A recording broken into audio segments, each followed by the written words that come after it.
Hello. So it worked. My name is Lila Allen, and if you didn't grasp it, I just did a test video, and supposedly the microphone works. You might need to adjust your volume down. It's been an issue. Anyway,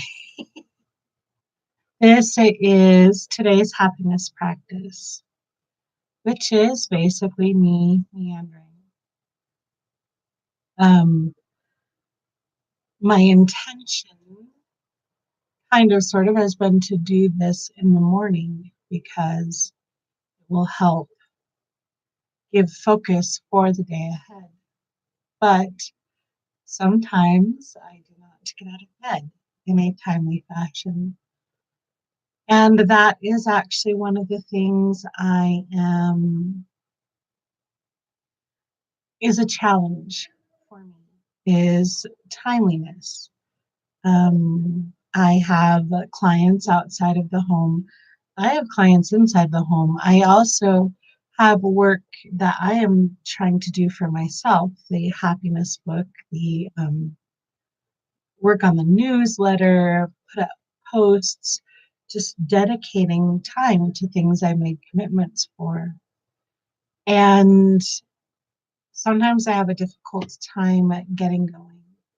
Sometimes I have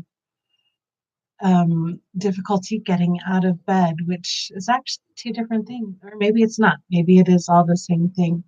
Maybe it is about that bridge between seeing it and actually physically doing it, which to me could be a disconnect with the body itself.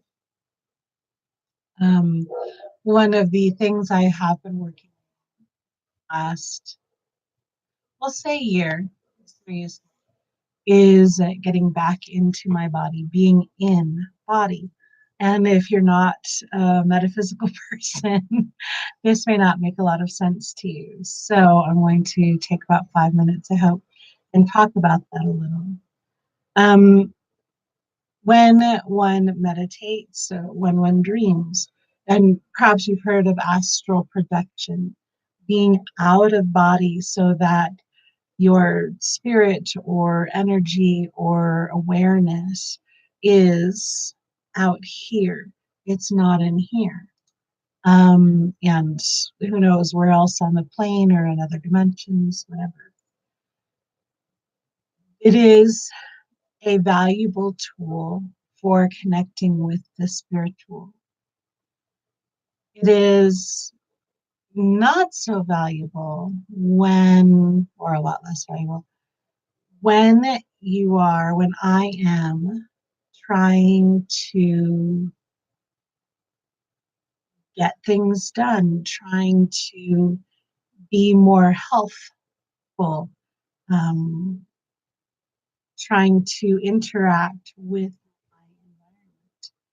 Because we can make whatever connections we want on the spiritual level, but in this world, um, at this time, we and or I am a physical being as well as a spiritual being and an emotional being and an energetic being and all of that. So everything is layers around, and to be effective and to affect effect the physical environment, I need to be in body. And I believe this is true. This is my truth of the moment because for the last 50 years, I've not been so effective really trying to do the whole mind over matter thing. I've really been spiritual all my life. Love the divine and the universe and very comfortable in that area. But in the physical, I've always had an avoidance issue, never wanted to deal with pain. Um, and have I don't know if it was a weird belief, but that the body would take care of itself, right? Because I don't know how it works.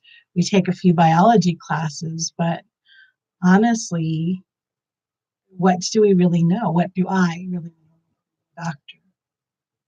And one of the things I have discovered that kind of also made me really dislike my body for a while is that chemistry plays a huge part. It is not about the emotions that I'm feeling that day. It is more about the air I've been breathing and the food I've been eating and however my body is processing all that. And that has been very, very frustrating to me because a lot of those things I can't control. And other things that I cannot currently control are the things that go into the food I eat, the things that go into the air I breathe, the things that go into the clothes that I wear. And there is awareness and there is, you know, paying attention to what I purchase and what I get. But right now we are at the crossroads of awareness and the physical ability and accepting that these things affect those things. Because you have to accept, know your foundation. I have to, before I can change it, I have to know what I have or what I think I have, what I think the truth of this moment is before I can change it to something else.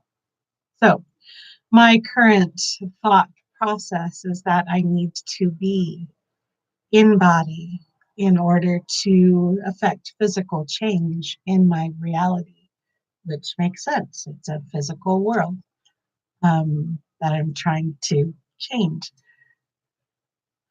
So that is the practice, I guess, to be in the body, to accept all the different information that it is giving about the headache or the effect of this food or the need for more exercise or the need for less of that exercise or um, that there is a reaction to the smoke outside or this or that or the other thing, that this feeling does not mean A, it means B today, and it's slightly different from feeling A, but learning that vocabulary. And I believe, think, um, I hope that as I am able to be more consistently in my body when I want to be, it is easier to get it to moving to do the things I want it to do. Even if it is something as simple as getting up off the couch and coming in to do work or changing so I can go out and do work because it's like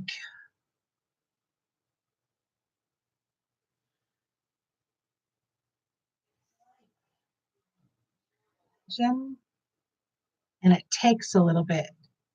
And the gas or the fluid or however it works, the energy takes so long to get to the engine itself from the starter.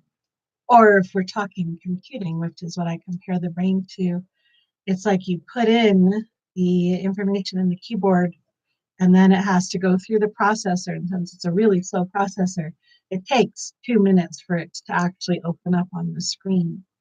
And that can be frustrating, and one can decide to go do something else in the meantime. And this is Grebo. Say hi, Grebo. Um, so I want to get my processor, which is really relevant, to be fast. So that is my friend Sherry. This is the cat in the way.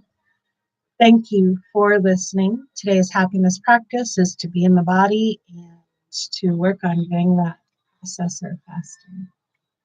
I hope you have a great day.